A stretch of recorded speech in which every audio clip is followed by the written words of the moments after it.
Greetings everyone from Munich, Germany. This is Africa in the Mood with our lecture series. Today we're welcoming Steven Finizio, a partner at WilmerHale, Pickering, Hale and Dorr in London in the arbitration practice, who does a lot of arbitration work. If I were to list everything that he does, we would be spending the whole hour doing just that. But one thing that I found particularly interesting in your biography, Stephen, is that you were one of the counsel representing one of the parties in the landmark case in the first freedom of expression case in the African court on human and people's rights in the case of Issa Loha Konate versus Burkina Faso. So that's quite an interesting case and a big name there. And we're very happy to have you here with us today. Steve is going to speak about a very interesting topic that doesn't come up in the Vis Moot that often. It's about evidence and advocacy throughout the different stages of the arbitral process. Or maybe it is going to be something that comes up in the Vis Moot. Let's see, because I haven't seen the presentation yet.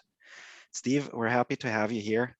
Let's take him away. Thank you, Michael. Yeah, thank you, Michael. And a really brief digression on the freedom of expression cases. I think one of the exciting things about doing international disputes is you have an opportunity to do a really wide variety of work, and the Viz is a way into international commercial arbitration primarily, and it's focused on the CISG and sale of goods problems. But it's about a process that is relevant to a lot of different types of disputes and lots of different types of forums. And so it's not just about doing international commercial arbitration, it's about doing international disputes. And I think all the things we talk about today and all the things that go into preparing for the Viz are part of sort of a broader set of skills and opportunities that people should be excited about pursuing. So they all link to me. I wouldn't have done work in a regional human rights court if I hadn't been doing international commercial arbitration. The two go hand in hand in my experience. What I want to talk about today is also a little bit beyond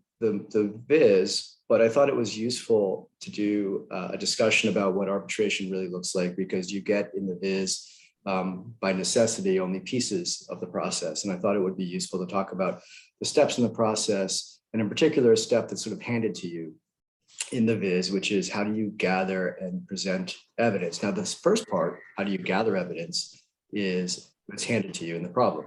The second part, how you present it, is bound up in what you're going to do in your memorials. It's what you're doing when then you do your oral arguments. And so I think the second part is exactly Viz. The first part is to set the scene, because I wanted to take this out of simply talking about presentation of the problem or responding to the problem, and talk about arbitration more broadly and the steps we see, and think about how we're doing advocacy throughout the entire process, because we are doing advocacy throughout the entire process. No matter what you do at what stage in the proceeding, you need to be thinking about how best to present your client's case. Now, there are different forms. You're not shouting and making arguments aggressively at every step, but everything you're doing is bound up in the idea of how does this affect my case? How does this move my case forward? So everything is advocacy.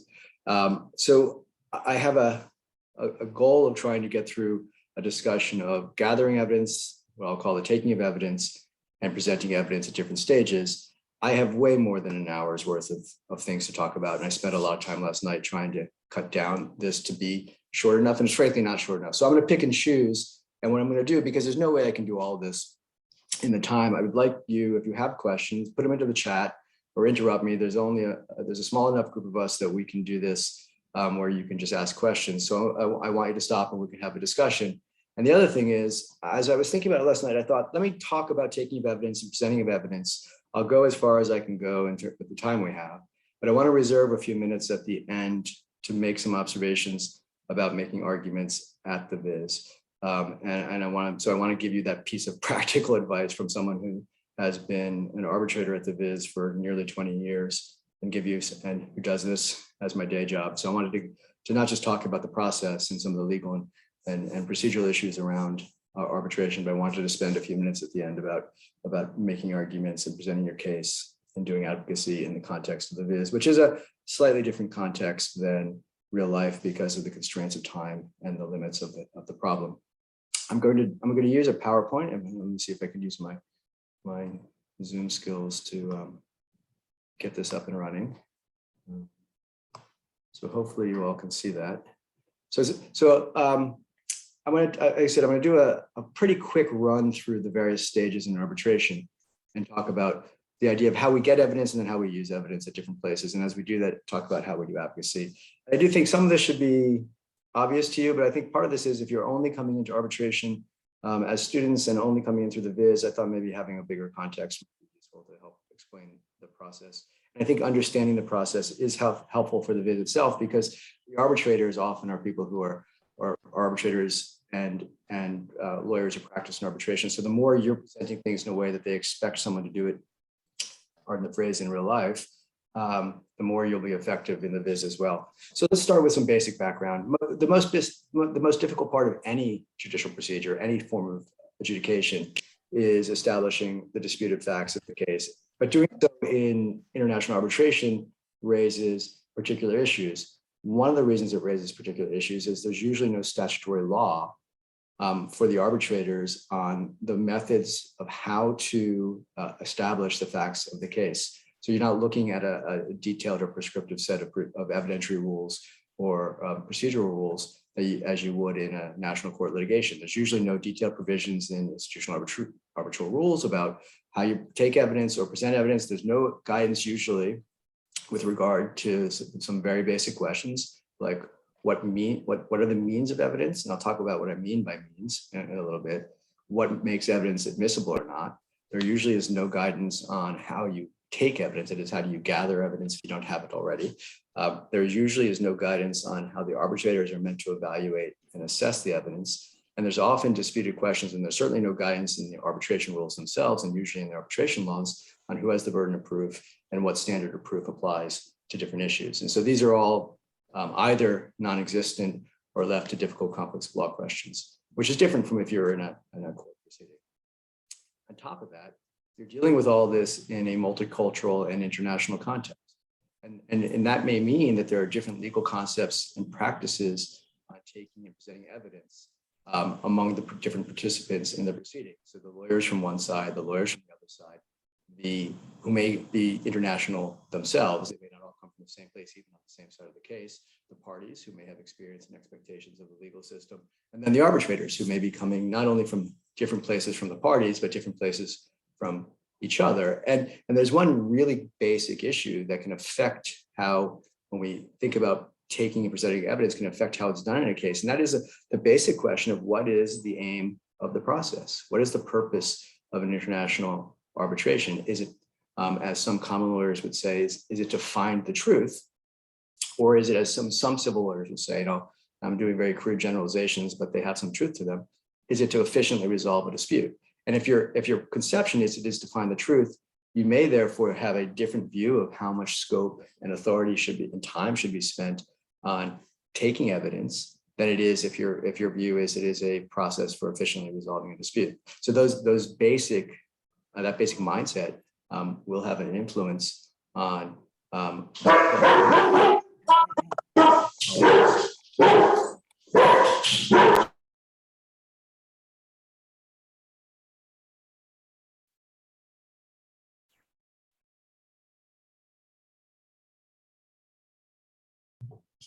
So the joys of Zoom. I meant to apologize earlier for my barky dog. I was hoping she wasn't going to be barky. That'll look good on the recording. All right, so event.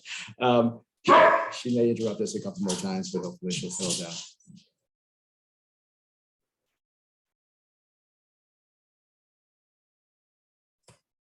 down. So we have these different conceptions of what the aim of a process is.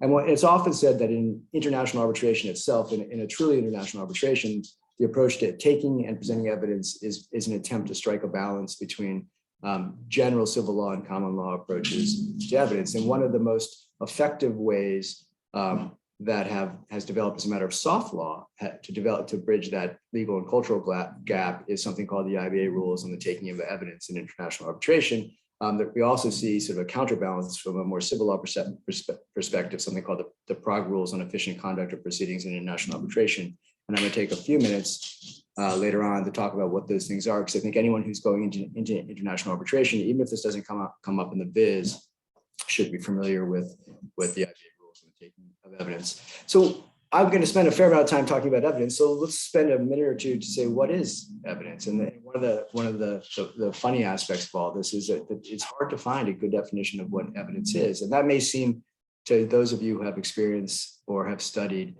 civil procedure rules or national court litigation, that may seem strange, because in that context, you often have a fairly sort of certain sense, although you may not have tested it, as to what evidence is. So what is evidence? Evidence is something that tends to show something. That's what, and I say that with a question mark, because we'll look at some definitions, but you'll see it sort of ends up being circular, right? A means to demonstrate a fact. Does it have to be a disputed fact, a relevant fact, a material fact? Does it have to be a fact that's a subject of dispute or contention?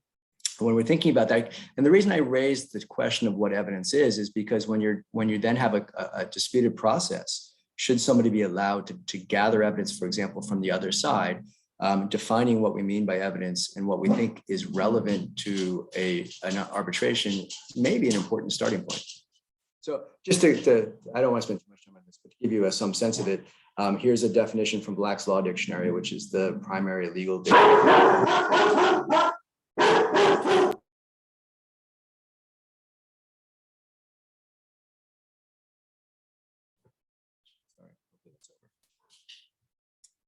Evidence is something that is presented to the senses. So if you think about it that broadly, anything presented to the senses is a legal definition of evidence. I think that's just useful to think about this. Here's an English definition. Evidence is the usual means of proving or disproving a fact on a matter and issue. So again, a sort of a circular thing, a usual means or a vague thing. Oxford English Dictionary, evidence is a ground for belief tending to prove or disprove any conclusion. Something used as proof. So I think when we talk about evidence, thinking about the fact that if there aren't prescriptive rules, we may have more scope to think about what might be presented in a case than you might think is true in a court proceeding. Now, let's talk quickly about the stages of an arbitration, because you're seeing different pieces of those stages in the Viz. But let's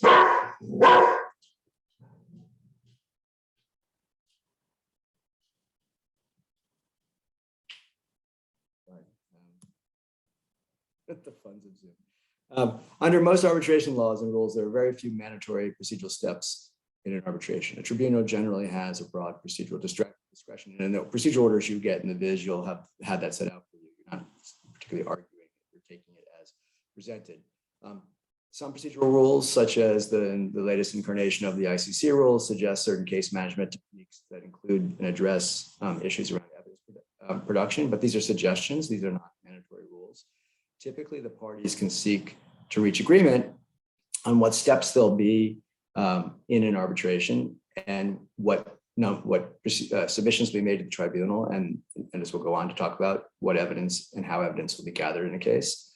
It's open to the parties and the tribunal to vary the stages, the procedural steps to meet the requirements of a particular case. And one of the virtues of international arbitration is that flexibility, that freedom for the parties to agree and to mold the case to the issues before them, rather than going through the same prescriptive process for every case that you might see in litigation. And again, to come back to the theme of advocacy, one of the things that you should be doing as a lawyer in an international arbitration is always be thinking about how to use that procedural adaptability to your advantage, to make sure that you are building a procedure that has efficiencies, but also helps you best present your case in that particular context.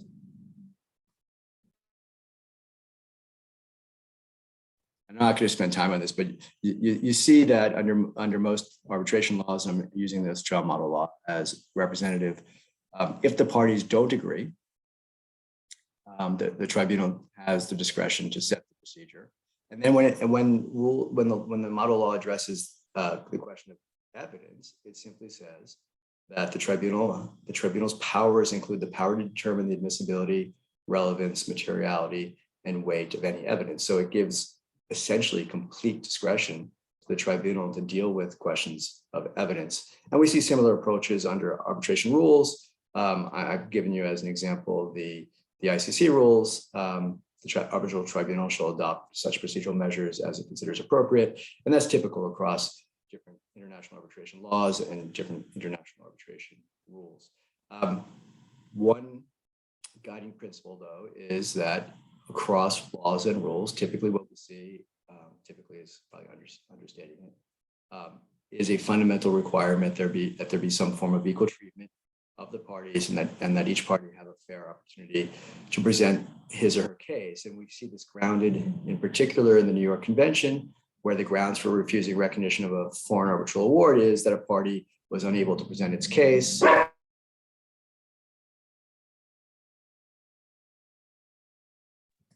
It's also typical in arbitration laws, the trial model law, mirroring the New York Convention, says that one of the grounds for setting aside an arbitration award is where a party was unable to present his or her case. And we see this incorporated into arbitration rules. Leading rules, like again, the ICC rules, will say that the arbitral tribunal shall act fairly and impartially to ensure that each party has a reasonable opportunity to present its case. So this is the background. This is the background norms: equal opportunity and a fair opportunity to present a case.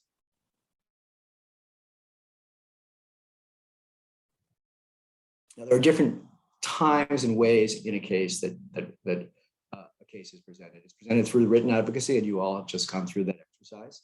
It's also cases presented, evidence is presented through the process actually of obtaining evidence. And I'll explain what I mean by that in a minute. But in part, you're telling the tribunal about your case when you're seeking to obtain evidence, and when you're disclosing evidence to the other side, and when you're seeking evidence from the other side. Evidence is presented through experts. It's presented through witnesses and through witness examination, and it's presented through oral advocacy. Now, you won't do all of that in the Viz. You'll do pieces of that, particularly do the written advocacy piece and the oral advocacy piece. But in the background of the case, all those other steps will have taken place, or the potential opportunity for those other steps to have taken place. And what you're getting in the case file and the problem is something that assumes that those steps have taken place. Now, when we zero in on this one piece of it, the idea of taking evidence, obtaining evidence from the other side, again, under most arbitration laws and under most arbitration rules, there's very little that prescribes how that is done. And I'm going to walk through what happens in practice. But generally, we don't see in the New York Convention, other than this fair opportunity to present his or her case idea, we don't see anything addressing the taking of evidence. What we do see is some sort of affirmation of the party's autonomy to agree on the procedure. So it says the parties are free to agree on procedures, but conventions don't say what those procedures should be, particularly around the taking of evidence. And it's true under most international arbitration laws in various jurisdictions. The procedures for taking of evidence are addressed only very generally, and it's left to the parties' agreement, or if the parties have agreed, to the discretion of the tribunal. Someone have a question? No. So, and again, the trial model law, which is the model for laws in so many different jurisdictions and has been adopted in many others, will give you a sense of how much and how little, actually, the better way to say it, evidence issues are addressed. So this is the sum total of references to evidence in this trial model law. It refers to the possibility of interim measures to preserve evidence. I've already told you it gives complete discretion to the tribunal to determine admissibility, relevance, materiality, and weight of evidence. And otherwise, we have some very small references to how evidence is taken care of in the case. The tribunal may meet in certain places if that has if that's necessary to see evidence. It says evidence may be translated, but there is nothing specific beyond this broad discretion to determine the admissibility, relevance, materiality, and weight of evidence. It does, under the trial model law approach, and I don't have time to get into this, it does say that courts may assist in the taking of evidence. And in some jurisdictions, there are limits on that, and others there aren't. And I could go through various examples of arbitration laws. I'm not going to do that. But I want to quickly look at the English Arbitration Act, only because I think this underscores, I think, what is critical in thinking about evidence. Again, like so many other arbitration laws, it says that it shall be for the tribunal to decide all procedural and evidential matters. So again, giving that discretion to the tribunal, except where the parties have agreed. And what it does, though, it sort of gives a list of the things that I think distinguish arbitration from national court litigation. So that discretion includes whether any, and if so, which documents should be disclosed and produced between the parties and when that happens, whether to apply strict rules of evidence or any other rules. So it assumes there may be no rules of evidence. And then it goes on, as we saw with the trial model law, to give discretion to the tribunal to decide admissibility, relevance, and weight of evidence. And then it also gives the tribunal the discretion to decide whether there should be oral or written evidence, that means witnesses, for example, appearing at a hearing, or whether evidence comes in through written submissions. And I just think it's useful to look at the English Arbitration Act, which is built on the trial model law, but is different in a lot of ways, to look at the way that the distinctions between what is and isn't taking place in arbitration compared to a national court litigation.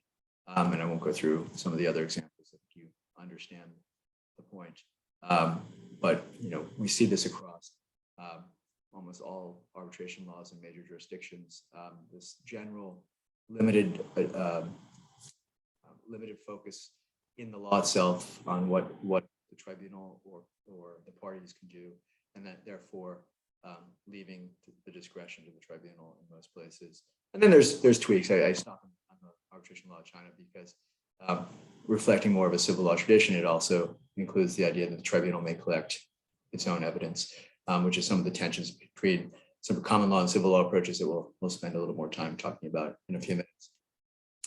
You see the same approach in most arbitration rules. You see taking of evidence is addressed only very generally. I'm not going to go through this, but only very generally in various arbitration rules. I'll stop on this trial rules just really briefly to illustrate this, but each party shall have the burden of proving the facts it relies on. So that's one step towards an evidentiary rule, and that the tribunal has this general authority to require the parties to produce documents. And so this is this general authority to compel the parties that are within its jurisdiction, within the scope of the arbitration agreement, to produce documents if the tribunal is convinced that's necessary in the case. And again, coming back to this broader idea that the tribunal has the power to determine the admissibility, relevance, materiality, and weight of the evidence. So we're not looking to an evidence code, or as the English Arbitration Act put it, we're not looking to rules of evidence. We're looking at discretion. And I won't go through other rules, but I'm perfectly happy to share the PowerPoint if people want to see it afterwards. So given that the laws, whether national or international and institutional rules, say so little, where do the rules governing evidence come from in practice? Now, sometimes parties may specify an approach to evidence in their agreement to arbitrate, and they may put that into their contract. Sometimes parties agree after their dispute arises to put at least some steps in place or some principles in place governing evidence. But those are both unusual. And so most often what we see is that questions of evidence are first addressed, and maybe only addressed in a case, in a procedural order, often the first procedural order in the case. And that will be issued by the tribunal, but usually based on discussions with the parties. And in that context, I referred earlier to the IBA rules on the taking of evidence. In that context, it's not unusual in international arbitration for that procedural order to refer to the IBA rules on the taking of evidence as either applicable or guidance, more typically guidance on questions of evidence, particularly on questions of evidence, documentary evidence. So let me spend a couple of minutes talking about what the IBA rules of evidence are. And I don't want to confuse you. This is not a law. And I used the phrase earlier, soft law, which some of you may be familiar with and others not. But this is guidance published by a voluntary institution of lawyers. The International Bar Association is a group of lawyers I think anyone can join. And it had a committee that put together now a series of revised rules on how evidence should be taken in international arbitration and presented.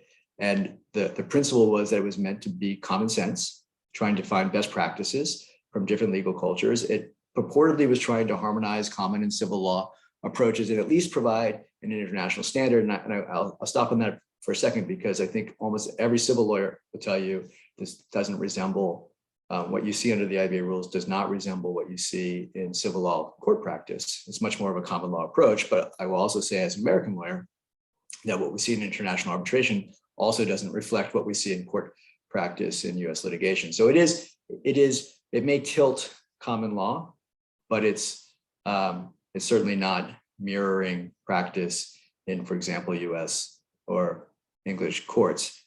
So what we have is a published guide of best practice. So that means it has no applicability unless the parties agree to apply it. So I just want to make sure that we all understand this is not a law. It's something that you can voluntarily bring into a case. And the reason we talk about it is it has become very common to use or refer to this. And even where the IBA rules aren't referred to in a case, the approach we see under the IBA rules has been so influential, or they've done such a good job of capturing best practices that we see the sorts of approach to evidentiary issues that's memorialized in the IBA rules being used as common practice in many arbitrations. So, and then let me make the last point. It's the IBA rules on the taking of evidence in international arbitration, but it doesn't define evidence. We go back to my sort of conundrum at the beginning that we never really talk about what evidence is. We talk about under the IBA rules how you present certain forms of evidence. The IBA rules have been revised several times, and I'm not going to spend a lot of time going through this, but I want to tick off a couple of things.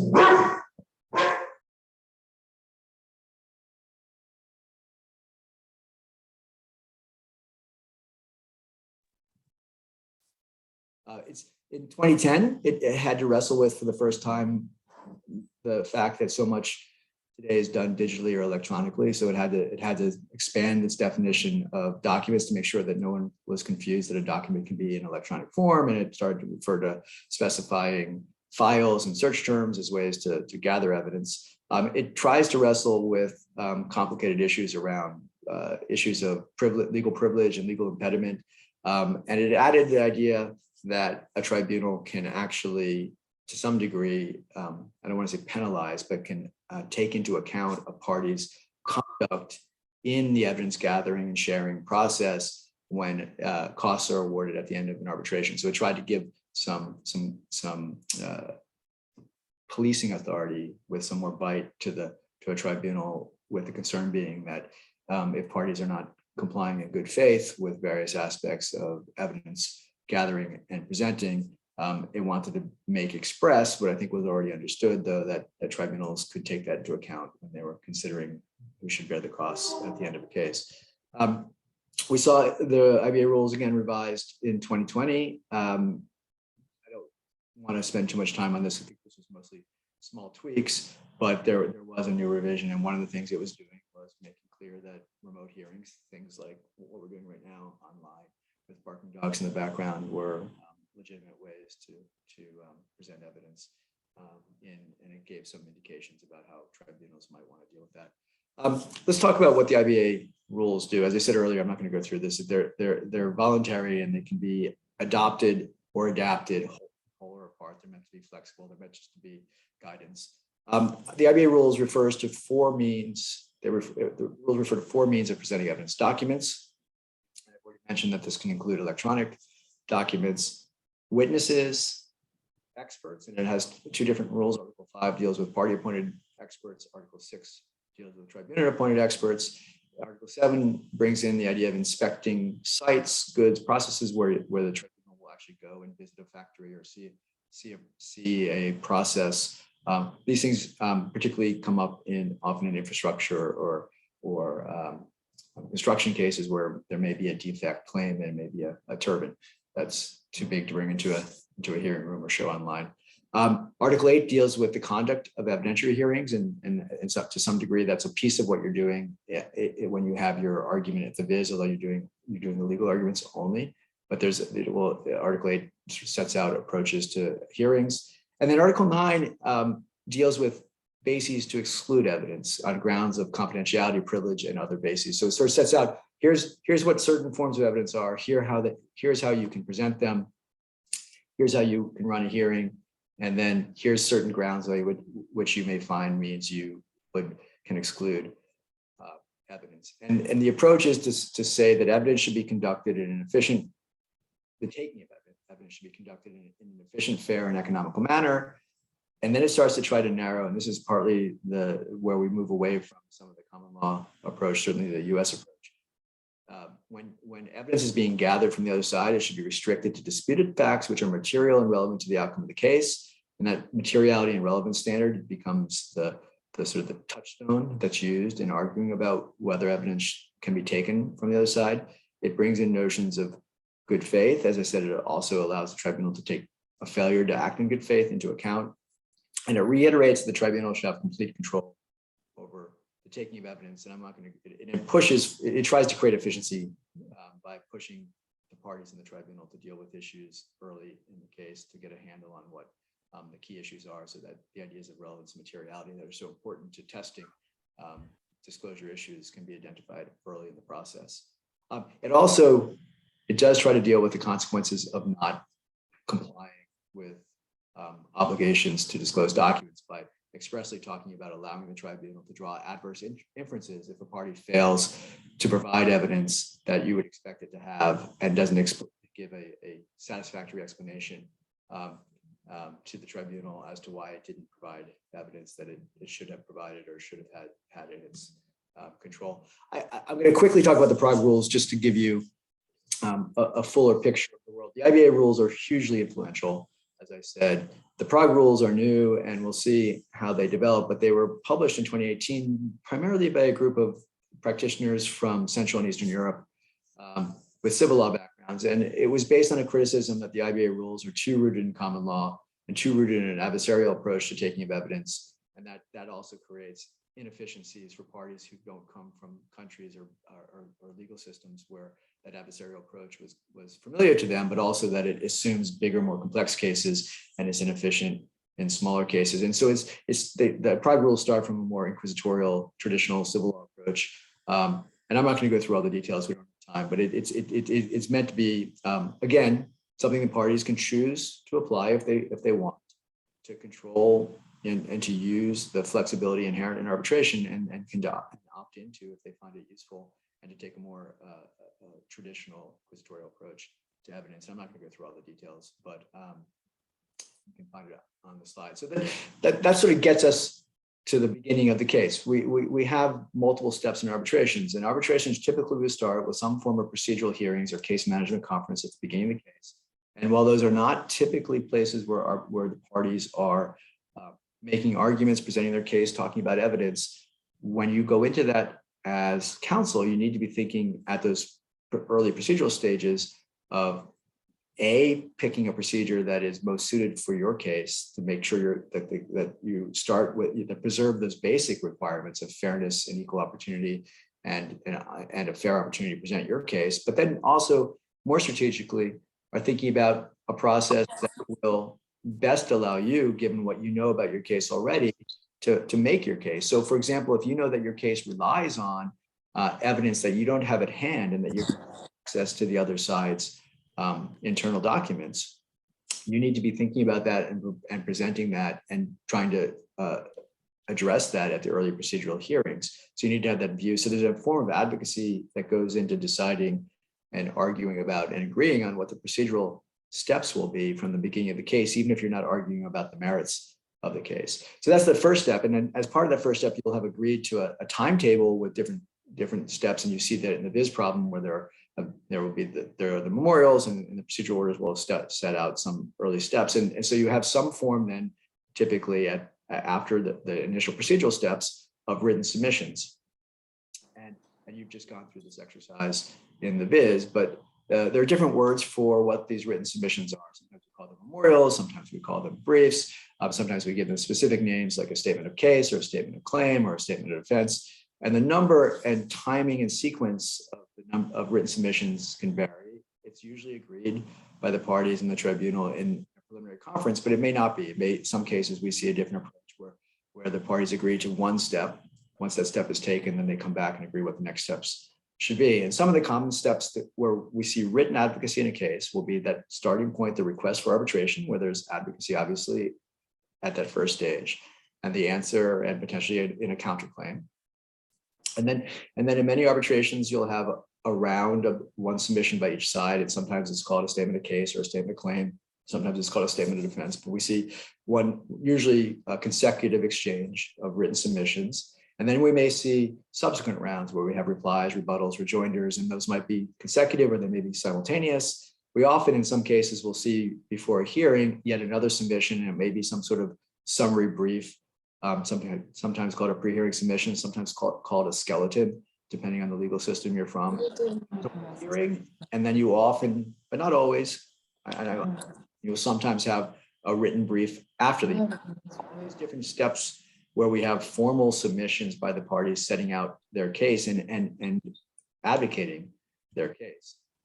And the general practice is that those written submissions, particularly those bigger ones, that statement of claim, that statement of defense, and then maybe the reply, rebuttal, whatever we're calling them in a particular case, set out a thorough explanation of the factual and legal bases of the claims. And in many cases, that written submission is accompanied by all your evidence. It will be accompanied by written witness statements from fact witnesses, all the documents that a party relies on, and often by expert reports. So a really typical international arbitration, very international approach will be, you have the request for arbitration, you have an answer, you then have a statement of claim in which a party makes all of its factual and legal arguments and puts all the evidence it relies on in, whether it's witness statements, whether it's documents, whether it's expert reports, all in together, and talks about and integrates them all into the explanation of what its case is in that one document with its attachments.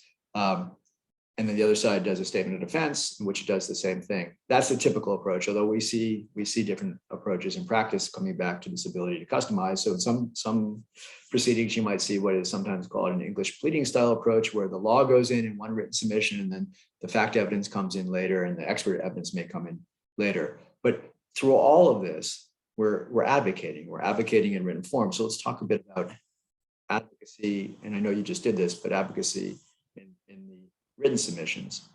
And it's sometimes said that in international arbitration, the best and fullest opportunity for persuading the tribunal is provided by these written submissions, by the memorials. And the explanations for this include that in many countries, there may not be a tradition of oral advocacy, and that if you have arbitrators coming from a country where oral advocacy isn't the main way disputes are decided, they're more likely to be persuaded by the written memorials than by oral arguments. There's also an argument that regardless of the background, whether you're coming from a common law jurisdiction or a civil law jurisdiction, that most lawyers learn by reading, not by listening. We can debate whether that's true or not, but it's certainly a point of view. And there's also the notion that written memorials and the written evidence that's presented endure, they're permanent, where oral advocacy may be effective in a moment, but if as time goes by, it can be lost. Whatever impression it might have made might not stick with the decision maker, where they can, if you've written an effective submission, the arbitrator can go back to that and back to that, and back to that, and that has more effect in convincing the arbitrators. So that's some notion of written advocacy. I'm going to come back to that in a couple minutes. I realize we sort of have about 15 minutes left, even though we got started late. So let me speed up slightly. I'm going to talk really quickly about witness statements. Evidence typically goes in, witness evidence typically goes in through written witness statements, which may be common practice for some of you coming from the court systems you're in, or maybe completely alien from those of you coming from some jurisdictions. Certainly as an American lawyer, we don't use written witness statements in court proceedings. So to me, that's an international arbitration practice that I don't see in court practice. The IBA rules do set out guidance on the form of written witness statements. I would love to talk more about that, but let's keep moving. You have witness statements in the Vis problem. They're short, often they're long, and often they're drafted by lawyers and can be mini briefs. And sometimes it's effective, but often the more it becomes an argument rather than a statement of someone's recollection, they lose efficacy.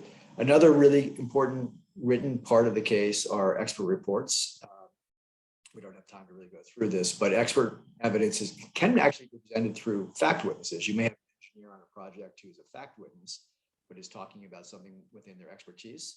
You may also then have outside industry, legal, or other forms of experts who put in written expert reports, and then they will testify at the oral hearing, the evidentiary hearing at the end of the case. And again, the IBA rules in Articles 5 and 6 have principles to guide what an expert report should look like, whether it comes from a party-appointed expert or a tribunal-appointed expert. What I wanted to do is just spend some time on obtaining evidence and disclosure, and we don't have time. So I'm going to skip through this quickly, and then let's talk about the evidentiary hearing and oral arguments, because that's what you guys are probably most interested in. Let me give you a really high and quick view of obtaining documentary evidence. And I want to stop for a second to talk about how we perceive documentary evidence, because it's often described as the most important means of evidence and the most reliable means of evidence. I put question marks after both those propositions because I think they're overstated while true. And the reason I think they're overstated while true is, and if we were in a more interactive setting, I'd ask you why you think this is what people say. It's usually the case that people say, well, a document, you can't change a document. And it was written at the time that something happened. It wasn't written with a dispute in mind. And so therefore it's more genuine. It really reflects what happened, and it's more immutable. And I will say to you that may all be true, but sometimes you need to see other things to understand the context. And don't we all have the experience of someone sending us a text message, or we send a text message thinking it's funny to a loved one or a friend, and they get offended because they read it very differently. So tone, context matters for document evidence as well as for oral evidence. So while it's a very important means of evidence, and it may be the most reliable means of evidence, it's not entirely reliable. There are three different sources of documentary evidence. There's the evidence your client, if you're the lawyer, already has and wants to use in the case, and your job as a lawyer is to identify that documentary evidence, figure out what evidence to rely on, and to understand the broader context. And then there are documents that the other party or parties to the arbitration may have. So you don't have them, but people who are within the jurisdiction of the arbitral tribunal do have. And then there may be documents that third parties who have no connection to the arbitration or parties to the arbitration have. And so we have to, as we build a case, we have to think about whether we have access to all three of those types of documents. And as I said, I'm not going to go through this. I just don't have time, but one of your key jobs as a lawyer in international arbitration is to assess and use the documents that your client has, and to figure out when to use that in case and how to describe them. And that's as part of those written memorials. You may have an obligation to put all evidence that you're relying on, but you also need, as part of the advocacy, to figure out how to best to use that. And then the fun part of arbitration often, and the controversial part, might be getting evidence from parties, the other party, and whether you have the authority to seek evidence from the other party. And that's where the IBA rules are so appealing, because they set out a whole regime for requesting documents from the other side. And we don't have time to talk about that, but that's a common feature now in most international arbitration. For those of you coming from civil law jurisdictions, that may feel awkward and alien, and from those of you from common law jurisdictions, you may think that's obvious and must be the case. But it's taken a long time to move in practice to a world where it's generally perceived as a regular step in international arbitration by most participants. At the same time, it's meant to be limited, and I don't have time to go through this, but the phrase that everyone ever talking about disclosure in international arbitration will refer to is the principle that you can't conduct fishing expeditions. So I will fail in my mission to talk about evidence if I don't introduce you to the phrase no fishing expeditions. I'm going to stop with disclosure on the point that disclosure can have significant consequences for the time and cost of arbitral proceedings, because it takes time to look for documents. It takes time to argue about what documents the other side should be required to give you. It takes time then to fight about whether they've complied with that. It takes time to review what they've given you. It takes time potentially to follow up and say, well, given what they've given me, there are gaps here, there must be more, and then to integrate all those new materials into the case through having fact witnesses or experts address those documents and to make arguments about those documents. And it's sometimes said, well, isn't this all a big waste of time? And going back to my starting point, that there are two different mentalities sometimes when thinking about the purpose of an international arbitration, to find the truth versus to efficiently resolve disputes. And some people will say, this is all a waste because you never get anything that is decisive. And if there frankly is something decisive, the other side is going to cheat and not give you documents that would really change the outcome of the case. They're going to hide those documents. And I think the reality, and so sometimes we say there are no smoking guns in international arbitration, but I think most people who do this will say over time you do see documents that are disclosed or obvious failures to disclose that change cases. So document disclosure, it has consequences for time and cost, but it also can have decisive consequences in the outcome of an arbitration. I'm going to skip ahead really quickly and avoid all the really fun stuff about disclosures and get us to the evidentiary hearing and quickly walk you through how evidentiary hearings work in practice. Again, the evidentiary hearing, and you're going to do a partial evidentiary hearing at the Vis where you're going to do legal arguments. You're not going to do witness examinations.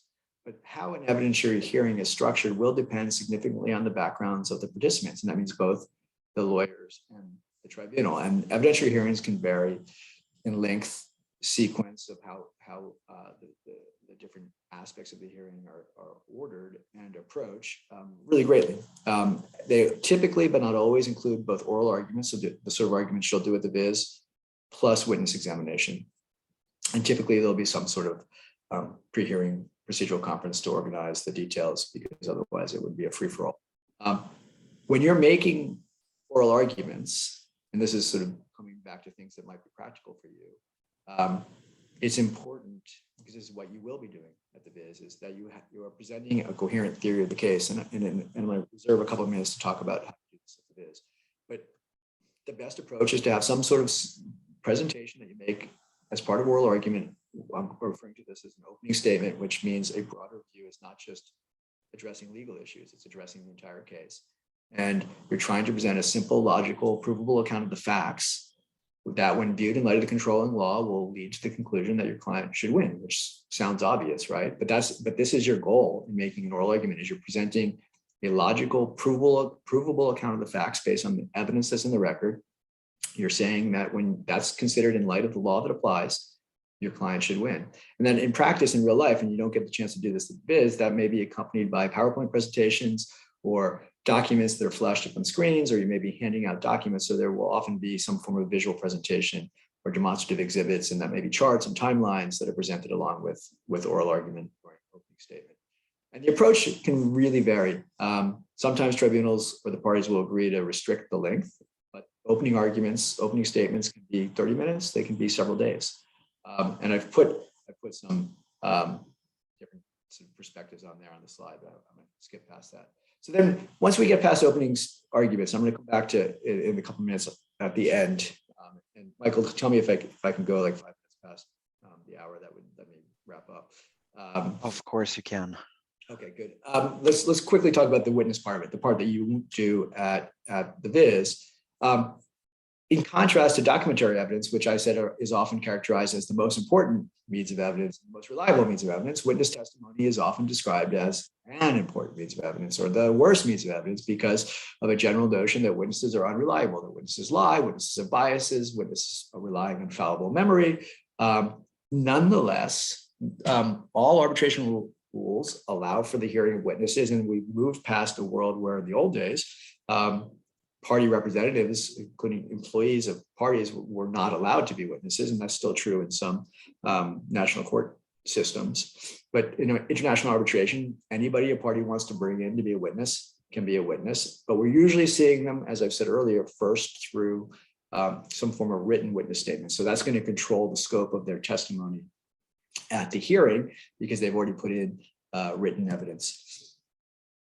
I've already talked about the fact that anybody can be a witness. Let me talk a little bit about how a hearing unfolds depending on the legal cultural background of the participants. And again, coming back to this crude sort of civil law, common law distinction between an inquisitorial approach where it's judge-led or arbitrator-led versus an adversarial approach where it's counsel-led. There is, I think, still differences in how people react to this that resonates in both how hearings are conducted, but in particular how participants, and by that I really mean the tribunal, will react to both arguments, but also in particular to witness examination. And and I think I picked these quotes because I think they kind of reflect extremes, but touch on those biases. So one criticism of the adversarial approach is that it's built on the man who is no longer there. That is, it's an approach that assumes that you're going to have a jury of lay people who are deciding your case. And the point of that, and the reason I raise it is, if you make arguments, if you cross-examine witnesses in a style that's built on the assumption that you're making theatrical arguments to persuade a lay jury, when in fact what you have in front of you is a Swiss lawyer, a Nigerian lawyer, and a Singaporean lawyer, you're probably not doing an effective job of advocacy. So you have to think about not taking court practice into the arbitration hearing room. And then in particular, there are still civil lawyers who will view this process, particularly aggressive cross-examination, as distasteful. And so here's a quote from a very accomplished and well-known civil law arbitrator who says, the idea of a witness being required to agree or disagree with statements by the other side's lawyer can be repugnant to certain civil lawyers. And so again, when you come into a hearing room, you need to be thinking about the background of the people who are deciding the case and think about how you're presenting both your oral arguments and your approach to witnesses in light of their experience and background.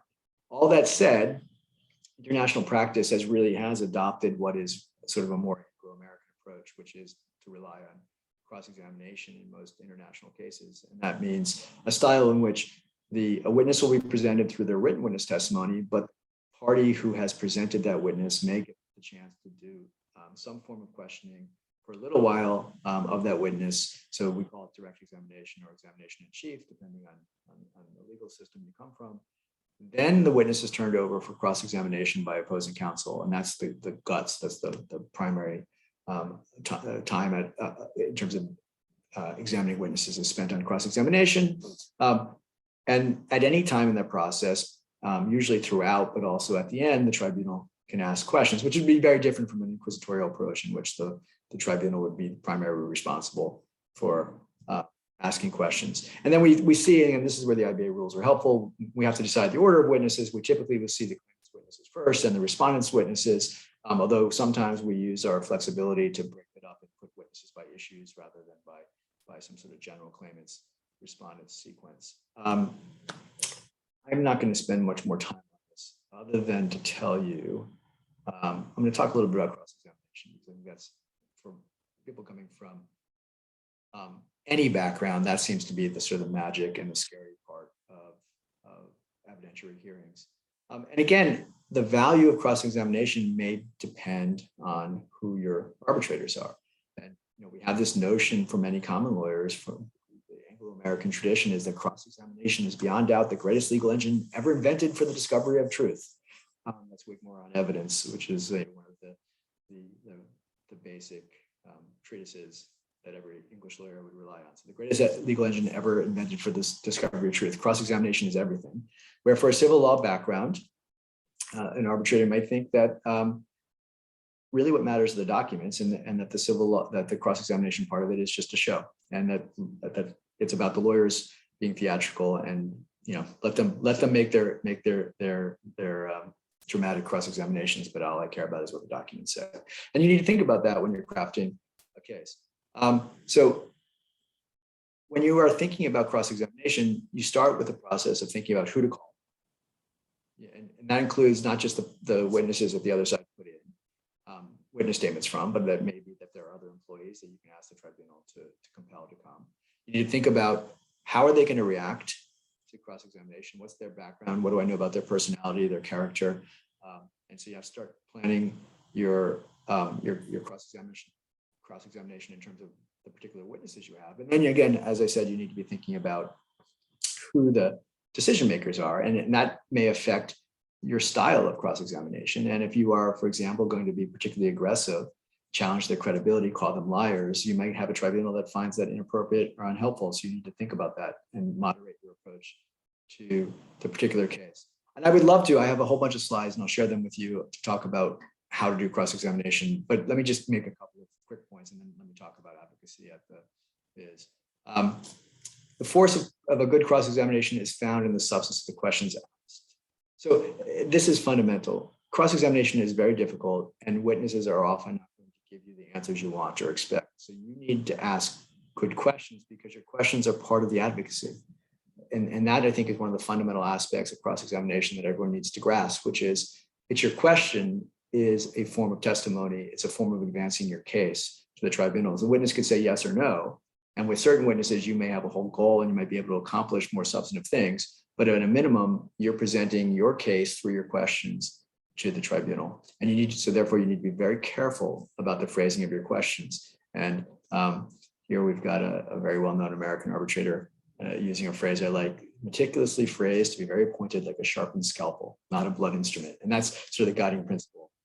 I can't go through and walk through the objectives and how you do cross-examination. I'll give you the slides and I'm happy to talk to folks about this at another time. It's outside of the Viz anyway. I just think it's interesting. People usually like to talk about that. But I have a whole series of slides here that you guys can have fun with if you want about how you do cross-examinations. It's not going to come in handy for Viz, so we can skip past that.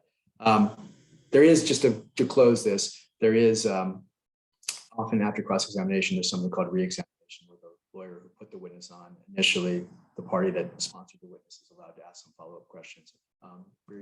Very tricky to do, and there's some rules here. And the last thing I want to leave you with is a picture that as we get more innovative with international arbitration, we're starting to use more techniques like witness conferencing, which is also colloquially called hot tubbing frequently, which means that witnesses are examined simultaneously. They sit together and can ask questions at the same time rather than one after the other, with the idea being that witnesses put together are more likely to be honest and may concede things, or it's easier to evaluate their credibility when they're sitting together. So I'm going to stop there. I'm going to come back to how to do oral arguments at the Viz, but let me turn the slides off and just talk to you for a minute or two more. Let me talk quickly about Viz arguments. And let me recommend a document as you guys start to think about the hearing. Do you all know about the Vindabona Journal? It's a law journal that focuses on Viz problems. And it's a really useful resource as you prepare for the Viz. A couple of years ago, well, last year, I guess, 2020, Jeff Weinsheimer, who's a law professor in Australia, who is, I think, claims to be the only person who's been at every single Viz, wrote an article, and I think he does this most years, where he tore apart the 2020 problem and walked through how he would approach the 2020 problem. And that while the 2020 problem is very different from this year's problem, I think it's worthwhile doing that. But he also talked about how to present cases, and then he asked 5 or 6 people who participate in the Viz as arbitrators and as coaches and past winners to talk about how they deal with advocacy. And I was one of the people who Jeff asked to do that. But I recommend it to you because it is filled with good insights on how to present a case. And one of the people he got comments from was Ingeborg Schwenzer. And knowing the Viz, most of you will end up quoting her at various points or using her as an authority on the CISG. So I really recommend Jeff's article from 2020 to give you tips. But let me do a quick digest of what I said there. And what I said there, I think, is helpful, hopefully, to you all to give at least my perspective on this, but it was also in some ways a response to Professor Weinsheimer's approach. And let me just quickly do this, and then we can stop. And if people want to ask questions, I'm happy to spend some time on that. But what I said is that there are many ways to be an effective advocate.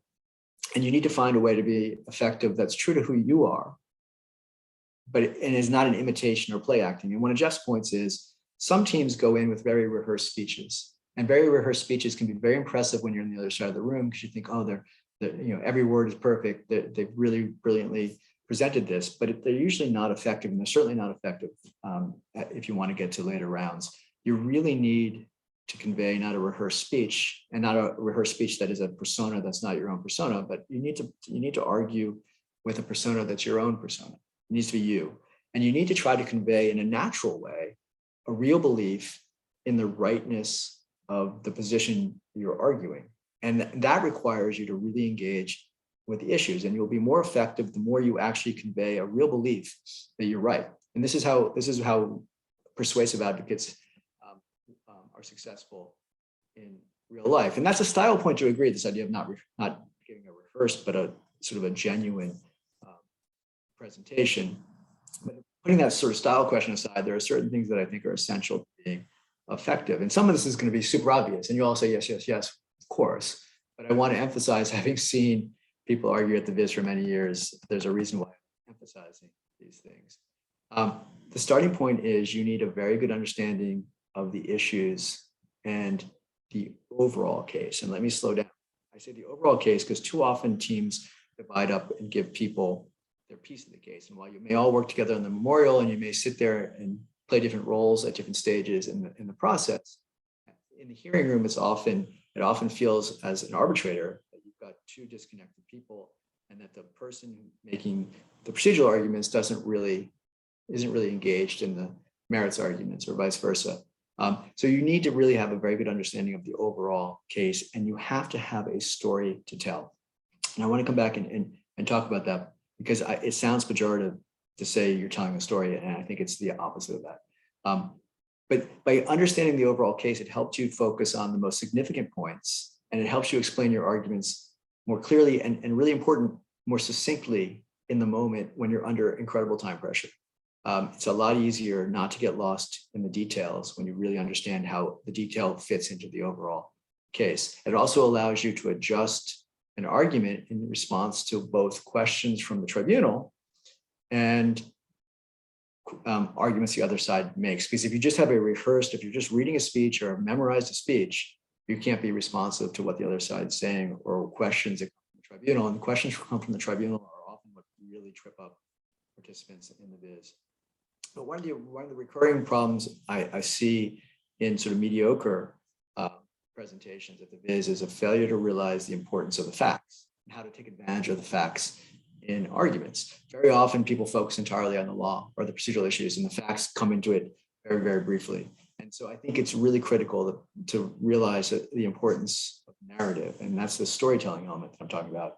And the best teams, the best advocates, weave themes, shared themes throughout both parts of the argument. So both the procedural and the substantive arguments will come back to the same themes, and they're joined up themes. So the whole team is connected and thinking about not just the legal arguments and some authorities, but the facts. Because if you don't do that, you end up with disjointed arguments, and you end up, because of the nature of the short time you have, making conclusory assertions. You just declare the answer is X, or famous commentator or someone who I think is a famous commentator said X. And that is really unpersuasive to an audience who doesn't know the case as well as you. So throwing out a bunch of citations without explaining how it connects to the facts of this particular problem is where teams get stuck. And I think what I like about Professor Weinsheimer's article is one of the points he makes is you should be thinking about what the listener is going to be concerned with. A good advocate will build their entire presentation around thinking, what does the audience need to hear? What is the audience going to need to understand to make decisions? And one way to figure out, maybe you can't put yourself in the shoes of an American guy who's 20 years old, 30 years older than you, who's been doing this for a long time. But one of the ways to think about what the audience might be concerned about is thinking about what you needed to figure out yourself to understand the issues. And if you explain back the issues that you had to work through to get to the place you are in the argument, you may get that insight you need to think about what should the listener, what should the tribunal be concerned with. In the Viz context, I think that can be particularly helpful because you'll have arbitrators who are coming at it from very, very different experiences with the problem. Some arbitrators will be coaches and will have lived with the problem for months. Most arbitrators may not have read any of the memorials, will have skimmed the case problem, and will be hearing the in-depth problems for the very first time when they're in the hearing room with you. And that means they'll often react with questions to arguments that you make that are really confusing or confounding to you because they don't have the depth of knowledge of the case that you do. So they'll misunderstand the problem, they'll misunderstand the legal issues, they won't understand the point you're making, and they'll ask you a question that can really throw you, and you need to be prepared for that. And it also happens in real life. It's particularly exacerbated at the Viz because you only have such a limited period of time to make arguments, and the arbitrators aren't necessarily as well prepared, but you need to anticipate that. And a well-planned presentation where you're really focused on the key issues, and telling a story helps you control the argument and keep it on track so you're not distracted by confusing questions that eat up all your time. And it's really important. One reason for that is because the more compelling you are, the more you're having a narrative and instead of themes, the more tribunals will sit back and let you talk. But if you're jumping around and making a series of disjointed arguments, it's much easier as a tribunal member to want to break in and start testing your knowledge or jumping on a dubious assertion you've made. So there's different ways to control this. One is, and you'll all be taught and coached to do this, one is to have roadmaps and give a roadmap at the beginning of the argument you're going to make, and then sub roadmaps as you're getting to different parts of your argument. But you need also not just to set out the roadmap, but you need to explain why the point is relevant to the overall question. So not just, I'm going to talk about X, but I'm going to talk about X because it is important for these reasons. And you also need to explain how the points you're going to make relate to the other points and how they fit into the overall case in a way that doesn't assume the tribunal has a deep knowledge of the case or knows the case as well as you. Given this may all sound pedestrian, really tedious, and really difficult to do in the short period of times you have. But a good advocate is always ready to educate the tribunal. And this is true in real life and it's true in the biz. Being able to educate the tribunal, explain why the points you're talking about are important is the essence of an effective performance.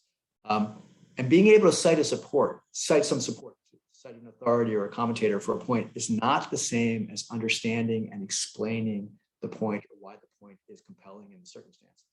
Explanation is persuasive. Name dropping, whether it's a famous commentator or a famous case, is not persuasive. That's not persuasive. You need to be able to explain why the point, the authority you're referring to fits these facts, this circumstance. And that gets exposed very often in biz where someone will make a really good point, cite support, and then we'll follow it up with another equally emphatic point, citing support, but gets it completely wrong. And so what you've then lost is the trust of the tribunal. And that often happens when parties haven't engaged in the differences between the cases they're relying on and the facts of the problem. Because arbitrators are really good, even biz arbitrators are really good at figuring out where an authority you're citing doesn't match the facts of the case, and they'll tear you apart for that. And if a tribunal loses confidence in an advocate, it's obviously much more difficult for the advocate to be persuasive in the hearing. So you need to, as Weinsheimer says, have a trustworthy style. The more you're tying things to the facts of the case, the more you're having coherent overall themes, the more you're sure that the names you're dropping through citations or authorities make sense, the more the tribunal will sit back and give you a lot more credit. And it also will help you decide when it's time not to make an argument. And one of the difficult questions in the biz sometimes is when to shut up, when not to take a point. And the more you know the case, the more you can make that split-second judgment about whether to press on, whether to skip an argument. Because often what happens is people end up arguing for 20 minutes about a small point because they've gotten themselves in such a muddle with questions from the tribunal that they never get to their main points. But the more you've wrestled with the underlying theories, the overall case, the overall themes, those difficult judgments and on-the-fly judgments are easier to make. And again, always thinking about that through the lens of what does the listener, if I'm coming into this cold, what do I need to hear to follow my points? And to not be surprised when you get interrupted by questions. That's the other thing I often see is that participants will act shocked that the tribunal is asking them questions. And asking them questions at times they don't anticipate.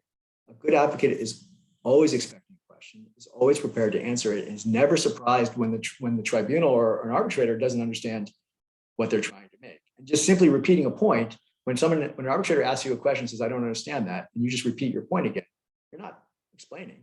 And all you're doing is going into a circle that wastes time and isn't persuasive, and it's eating up the precious few minutes you have. So let me finish with this idea that I think when I say telling a story, that sounds pejorative. It sounds like you need to have drama or emotional arguments, and it sounds like you're departing from the facts. And that's not what I mean. We just mean having a narrative. You have to show the blood and guts of what's happened. facts. The problem gives you facts. It gives you motives. It gives you a why. Why do people behave a certain way? Why is my client right and why is their client wrong? But that often gets left out of the viz.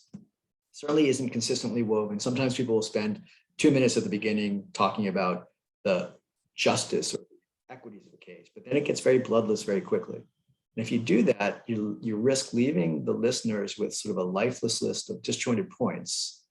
And that more likely increases that you go down dead ends, preliminary issues, confused questions from the tribunal, because all you're presenting is a series of disjointed points. You're not presenting a narrative, a tied up story that says, here is why something, if you're on the claimant side, why some sort of breach happened that needs to be remedied, or if you're on the respondent side, why there wasn't a breach and it's really the claimant who's wrong.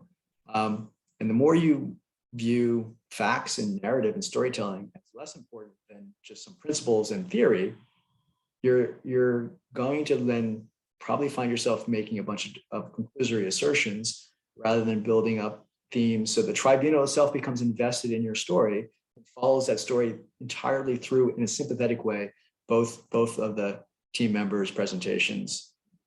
And look, it may sound that's impossible to do in the few minutes you have at the Viz, but that's the teams that do well, both at the Viz and the lawyers who do well in real life are the ones who do that, who figure out a way to tell a story, even if it's in 20 minutes, and really relish doing that. And that's what makes for the most persuasive advocacy. And that's what you guys should be aiming for at the Viz. So I'll stop with that. I went way too long. And I just realized there were a whole bunch of chat questions. No. So anyone want to ask me anything?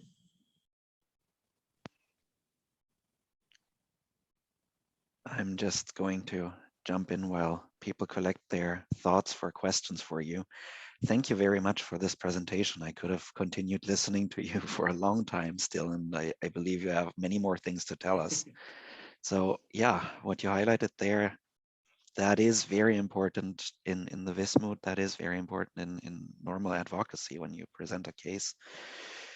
I keep learning myself about these things. I think it's an ongoing process that you never really master, because every single case is very different and every single case needs its own approaches. But yeah, I believe that everyone who was here today was very much benefiting from your insights to that. I have two very quick remarks. I received a couple of comments on the dog and everybody said, I want to see the dog. She's finally sleeping. She's sleeping now. Okay. Yeah, there was a scary man who kept coming past the window. Right. She's very beautiful, but she's noisy. Yeah, good to know. Good to know. I have a few dog enthusiasts here on the teams, me being one of them. So yeah, she's well, then I will brag. Brag is the wrong word, but she's a Weimaraner, so she's a German dog. Oh, that's very nice. Yeah. Well, maybe next time when she's not asleep, we can see her. And then, well, there's another one who's actually who's out at puppy training school. So if on a bad day, you get two of them competing to be noisy. But this is about the worst. She hasn't been this bad in a while. Anyway, yeah. And I didn't receive a comment, but we had a few questions on the Vindobona journal. Just one quick remark. One of our team members of Africa in the Moot, Mr. Milenkovic Alexander, he is one of the editors of that journal. So if anyone has any questions on that, they can reach out to him. So I believe he's also the only student who made it on the editing board of that journal. It's a very good journal about mooting. Now we have questions and I can shut up. And I was saying, what do you mean by team members having the same themes for their arguments when presenting both procedural and substantive matters? Well, I mean, it depends on the problem, and I don't know this year's problem yet, but I think some of what I see as effective is when the person who goes first on procedure does present a little bit of the overall case. And in real life, the procedural issues will be tied up in the merits issues. And you would try to talk about why, for example, and again, I don't know this year's problem, but why, for example, a jurisdictional issue or an issue about some sort of sequence or right to present something is connected to the overall merits of the case as you're presenting that. So that you don't look like two people who know each other and are assisting each other by passing notes, but you're telling two disconnected stories. it usually is one overall problem. And I mean problem not in the Vis sense, but in the real life sense, that something's gone wrong with a contract, with the sale of goods. And so the procedural issues, and this is always the case, if you're arguing for lack of jurisdiction, if you're arguing for something to be barred or for a different procedural approach, you're arguing about, the justice of the case in a way. And so I think spending too much talking time, it's always sort of verboten and ineffective just to be talking about fairness. But in the end, there is justice and righteousness and rightness that carries through the whole case. And if you've presented a coherent sense of what the wrongdoing was, if you're on the claimant side, or what the misapprehension of the wrongdoing is, or why the claimant was at fault on the respondent side, that should carry through and affect the way you present the procedural arguments, not just the merits arguments. Yeah, and I think this is exactly the golden thread idea is a nice way. Do we have any more questions from the audience? Now is the time. You can also speak up if you want. You don't have to type.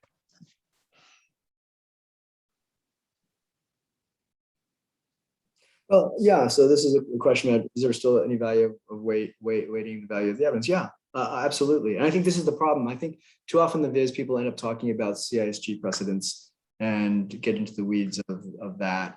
And if whatever the procedural problems are, they'll have some authorities in the procedural problems. But no, in the end, you're trying to persuade the tribunal. And again, obviously, you're not winning or losing a case. You're trying to do good advocacy. But the people who don't forget the facts, and so often the facts are barely mentioned. So if you were to make arguments that say, their witness statement is less credible than ours because there's a contradiction. And look, the Vis drafters, the people who write the problem, put little nuggets for both sides. They put little flaws, little contradictions, little things in there. And so few teams pick up on those. And the people who are seen as the most effective are ones who take the little nuggets, the little treasures that are put into the problem and work that into their arguments. And that can really be about the weight of the evidence and why I'm not just right because Professor Schwenzer says this about this particular article of the CISG. I'm right because if you think about what their witness is saying, that can't be true because it ignores the letter or ignores the sequence and timing of various elements, or it ignores that little bit of a lie that I can find in their witness statement because it's contradicted by something else. That's the best effective advocacy. So yeah, talking about the weight of the evidence, you have to use the materials they give you, but they design the problem to give you those materials. And that's what's so frustrating as an arbitrator, is seeing so often the little clever things, and there's too much, you've got to pick and choose, but they put lots of little clever things in there to give you that ammunition. And so often none of it's used. The facts are briefly mentioned once or twice, but it's all about what CISG commentators in some case in Germany said, or some case in Singapore said, and what Gary Bourne said, or what Ingeborg Schwenzer said, and often misused or misunderstood. And the facts are almost like they don't exist. I think that's a very important piece of advice here, because in the real world, very often cases are made because of the evidence that you have, and not so much because of the law. The law is clear, but you need to show that the evidence actually fits into that law. That's very often the experience I have made. So yeah, that's a very important piece of advice that I, as a coach, should take into account more as well. So yeah, and the cross-examination isn't applicable here. I want to present it because in real life, that's the heart of what most hearings are, and I wanted you guys to understand. Some of you, this will be the very first. For many of you, this will be the very first interaction you've ever had with international arbitration, and cross-examination is usually at the heart of the hearing. Not always. We have cases where the parties agree, no cross-examination. We have cases where the parties agree it's only legal questions, but most arbitrations, cross-examination is at the heart of it. So I wanted to make sure you all understood that. I also want to make a plea that for those of you coming from jurisdictions where cross-examination isn't taught so much or isn't part of your court system, it's not as scary as it might seem. And in fact, some of the best cross-examiners in the world are coming from civil law jurisdictions, without a doubt. It's a matter of not being afraid of it. And the reality is also common lawyers are often barely ahead of the civil lawyers in terms of their training. There isn't lots of training for cross-examination in English law schools. They barely train, and the solicitor isn't trained to do cross-examination because that's what barristers do. So don't be intimidated by it. It's fun. It requires you to understand a few techniques. It requires you to own the case, but it shouldn't be something seen as a common law thing. If you want to do international arbitration, it is something that anyone can do, and anyone can do it really well. So that's why I wanted to bring it up, because I wanted not to be this barrier of entry. And I also wanted people to appreciate that the Viz is a little bit unique, because if we had more time at the Viz, that hearing would go procedural arguments and legal arguments, as well as then go on to be cross-examinations of the fact witnesses, and there would be damages experts, and there might be legal experts, and you'd have a fuller hearing. We just don't have time to do that in the context of the Viz. Right, indeed. I appreciate that I've kept you all here for an hour and a half. Partly, I can't blame the barking dog. It's mostly because I love to talk about this stuff. I'm perfectly available. If people have follow-ups, you can find me online. You can send me emails. You can send me questions on LinkedIn. And I will figure out a way to get Michael the PowerPoint, and you guys can have the PowerPoint, including tips about how to do cross-examination, even though you're not going to use it at Viz. That would be. And so, I just wish all of you the best of luck, because it's a really enjoyable experience, and it's a lot of hard work, but also it's a real pleasure. So enjoy it. Thank you very much for making the time today, and for giving us a whole host of knowledge now, and tips and insights and everything. It was very, very nice having you, and we hope to see you again. I will distribute the PowerPoint once I have it. And then if questions come, I would encourage everyone to reach out to you. Fantastic. Good luck to everyone. Thank you so much. Thanks, Steve. Take care. Michael. Bye. Bye.